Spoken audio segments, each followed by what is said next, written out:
Welcome to another video. आज की video में बात करेंगे कि क्या हुआ ब्लैक क्लोवर का एपिसोड 116 में। तो एक हफ्ते के इंतजार के बाद अब आया ब्लैक क्लोवर का एपिसोड 116, जहां पर हम देख चुके थे कि अब तक हो ये रहा था कि एल्फ हो चुका था डार्क, मतलब जहां पैट्री डार्क एल्फ बन चुका था और कर रहा था काफी तेज तरार वार आस्था और यूनो पे। जिसके बाद यहाँ पर उसने एक वार किया जो कि वही वार था जिसको कैप्टन यामी और कैप्टन सिल्वा फील कर पाते हैं और दोनों बढ़ते हैं उसी तरफ और जिस दिशा में बढ़ते हुए मिलता है इंट्रो सॉन्ग। तो वैसे नया इंट्रो सॉन्ग है जहाँ पर काफी सारी चीजें देखने को मिल रही है और हमें पता चल रहा है कि शायद नैरो यहाँ पर एक मस्त सी लड़की है, जहाँ नैरो उड़ रहा है और साथ में इस लड़की के बारे में काफी कुछ दिखाया जा रहा है। और इस ब्लैक एनिमेशन में हम देख सकते हैं काफी सारी चीजें जहाँ पर सब कुछ ब्लैक एंड ब्लैक है और फिर बहुत सारे तड़ाके भड़ाके से भरी हुई चीजें जहाँ पर सब लड़ रहे हैं और हराने की कोशिश कर रहे हैं जेविल को, जहाँ शायद नैरो जिंदा करवाने वाली है फर्स्ट विजिट किंग को, जहाँ पर सब ब्लैक एंड व्हाइट है और नैरो की आंखें बस लाल है। और आखिर हम देख पाते हैं दो तलवारें जो कि शायद डीमन डुएलर और स्वेलर स्वॉर्ड्स है, जिनका नाम यहाँ पे बताया जा रहा है स्पिरिट ऑफ ज़फायर और ब्लैक डिवाइडर। मतलब अगर मैंने सही से पढ़ा है तो शायद यही है।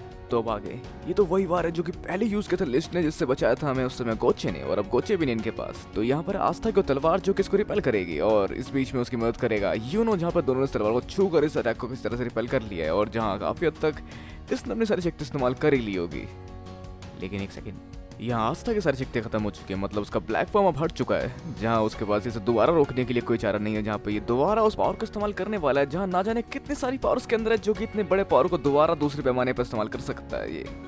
लेकिन आस्था यार अपने कमर कस के जहाँ पे शायद मरने वाला है इस बार से। लेकिन यहाँ पर आते हैं नोलेल के भैया, मतलब कैप्टन नोजल, जो कि बचाते हैं इन दोनों को यहाँ पर, क्योंकि यहाँ पर मैजिक एट्रीब्यूट भी काफी हद तक काफी बेहतरीन तरीके से काम करती है। जहाँ पे अगर आपका मैजिक एट्रीब्यूट मरकरी हो तो वो काफी हद तक रिफ्लेक्ट कर सकते हैं किसी भी तरह के फार को। मतलब अगर वो सामने वाला एट्रीब्यूट लाइट हो तो उसको रिफ्लेक्ट आराम से कर सकते हैं, जहाँ पे डार्क लाइट है लेकिन इसको भी रिफ्लेक्ट कर देती है मरकरी।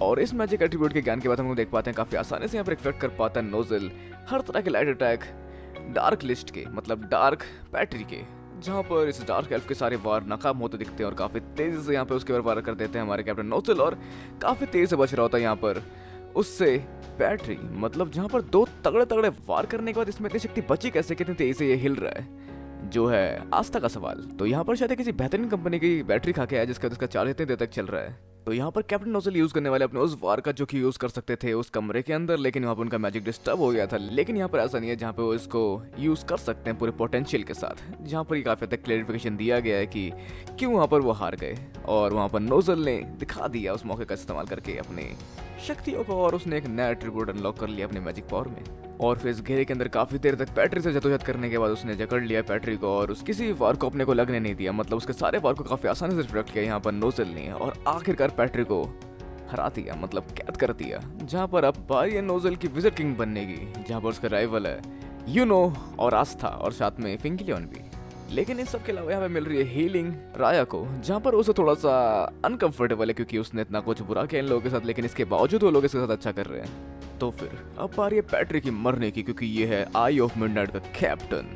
लेकिन यहाँ पर बीच में एंट्री मारते हैं आस्था और यूनो, और जहाँ बताते हैं कि इसके अंदर शायद कैप्टन वेंजेंस हो सकते हैं और उसको मैं नोल कर सकता हूँ। जहाँ पर आस्था आगे बढ़ता अपने डोले शोले के साथ अपने तलवार को लेकर, जहाँ पर इसके डार्क मैजिक को वो ऑब्जर्व करने लग जाता है, जहाँ पर काफी सारा एंटी मैजिक और आजमा हो जाता है, जहाँ पर इसकी मैजिक काफी ज्यादा जो कि ऑब्जर्व करने के लिए भी काफी ज्यादा आस्था के लिए, जिसमें ये खो सा जाता है। और इस बीच आस्था खो चुका है, जहाँ वो पहुंचता है काली धुंध से भरी जगह पर, जहाँ उसके सामने कुछ नहीं होता। और फिर उसके सामने आते हैं यादें पैट्री की, जहाँ पर वो देख सकता है सिर्फ नफरत और कि यहाँ पर उसने मार दिया जेड किंग को।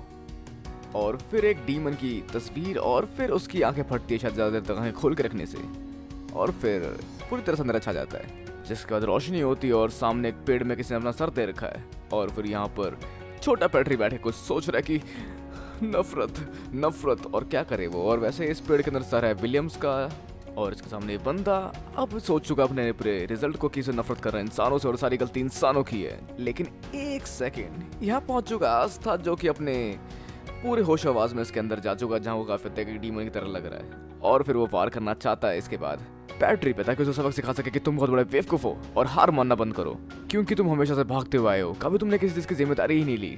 और इस तरह से काफी सारी बातें और खड़ी खोटी बातें सुना चुका है आस्था पैट्री को उसके दिमाग के अंदर, जहाँ पर वो इस मैजिक के थ्रू कनेक्ट हो चुका है उस बंदे से। और यहाँ पे पूरा खेल है दिमाग के अंदर का, जहाँ पर आस्था उसे सिखाता है कि तुम्हें क्या करना चाहिए।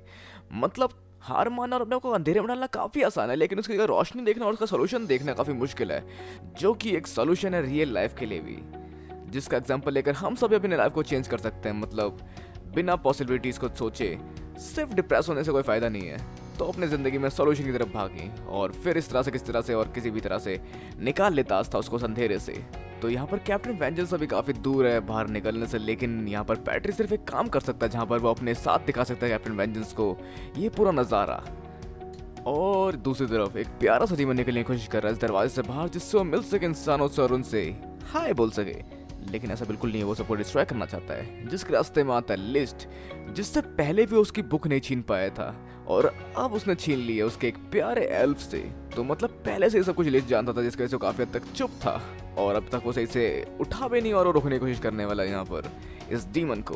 तो यहाँ पर डीमन के शब्दों का जादू चलता है जहाँ पर लिस्ट से काफी बखूबी बचता है, लेकिन इसके बाद जकड़ में आ जाता है वो डीमन के, जहाँ पर उसकी तलवार काम नहीं आती किसी भी तरह के फिजिकल अटैक से, और यहाँ पे ये फिजिकल चीजें जो कि मैजिक से परे है। तो वैसे हम यहाँ पे जान पाए कि जो लड़ाई की थी पहले फर्स्ट विजन किंग ने, शायद वहाँ पे किसी तरह से लिस्ट भी शामिल था, जहाँ पे शायद उसने इस डीमन को रोका होगा और वहाँ पर विजन किंग ने उस बड़े से मॉन्स्टर को रोका होगा, जिस पे शायद ये पूरी तरह से बेस्ड होगा इन दोनों की मिली भगत, जहाँ पर इन दोनों ने मिलकर इन दोनों को इससे पहले हराया था और सील किया था। तो अब वापस आते हैं इस एपिसोड में जहाँ पर डीमन ने पकड़ लिया लिस्ट को और वो वार कर रहा है एक बड़े से चीज के साथ, जिसको लिस्ट को लगने से रोकती है। कैप्टन शार्लेट और बताती है कैसे वो यहाँ तक आई और फिर उसने सब देखा कि ये डीमन यहाँ पर आ चुका है। जिस बीच यहाँ पर आ चुके हैं कैप्टन यामी, जो बार बार शार्लेट के रास्ते में आ जाते हैं बेवकूफ इंसान, और फिर ये एल्फ और ये बेवकूफ इंसान मिलकर हमला करने वाले हैं इस डीमन पे, जिस जगह अगर जो कीप अप नहीं कर पाएगा वो मारा जाएगा। और हम देख पाते हैं काफी बेहतरीन तरीके से यहाँ पर कैप्टन यामी कीप अप कर सकते हैं कैप्टन शार्लेट से, और दोनों की जोड़ी काफी बेहतरीन तरीके से काम करती है। लेकिन इससे डीमन वहाँ दो बार बच जाता है और तारीफ करता है इनकी जोड़ी की। वैसे जहाँ पर इनकी जोड़ी में कुछ प्रॉब्लम तो है जो डीमन भी भाप लेता है और वो एक्सप्लेन नहीं कर सकते कैप्टन यामी, जो हम जानते हैं क्यों है, क्योंकि यहाँ पर एक एल्फ और एक इंसान है। और उसका शुरू होता है आउटर सॉन्ग, जिसके अंदर काफी सारी इन्फॉर्मेशन छुपी है कि कैसे नैरो एक लड़की बन जाती है या फिर नहीं बन सकती। मतलब यहाँ पे एक घड़ी दिखाई गई है सैंड वॉच, जो कि शायद ऊपर नीचे होने से शायद वो लड़का लड़की बन, मतलब पक्षी लड़की बन सकती है या फिर ऐसा ही कुछ, मतलब ऐसा कुछ भी नहीं है।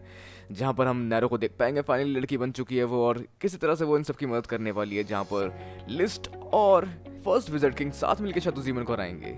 तो वैसे अब इसके अलावा आप क्या सोचते हैं क्या हो सकता है इन दोनों और नैरो के साथ, जहाँ पर एक काफी मस्त लड़की बन के आई है सामने। लेकिन इस आउटर सॉन्ग में हम देख सकते हैं कि कुछ गॉड लाइक फिगर्स भी इसमें हैं जो काफी ज्यादा पावरफुल लग रहे हैं और काफी अलग से उनकी स्टोरी लग रही है। तो ये सब क्या है, ये सब सोच के काफी तक सर चकरा जाता है। मतलब इसके बाद हम जानते हैं क्या हो सकता है अगले एपिसोड में, इसके प्रीव्यू साथ में देखकर।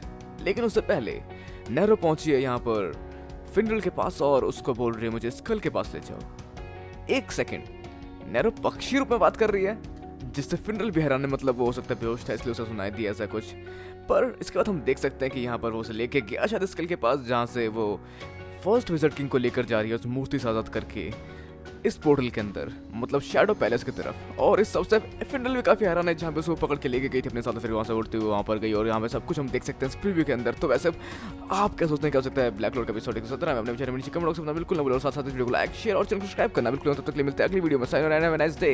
हाँ मतलब लेट बनाई वीडियो और रात को बना दी, तो गुड नाइट। और इस एपिसोड को देखने के बाद मुझसे रहा भी नहीं गया, तो गुड नाइट। और वैसे अगर आप इसे सुबह देख रहे हैं तो गुड मॉर्निंग, और जब भी देख रहे हैं बहुत अच्छी बात है, जिसके लिए साइन आ रहा है and have a nice day.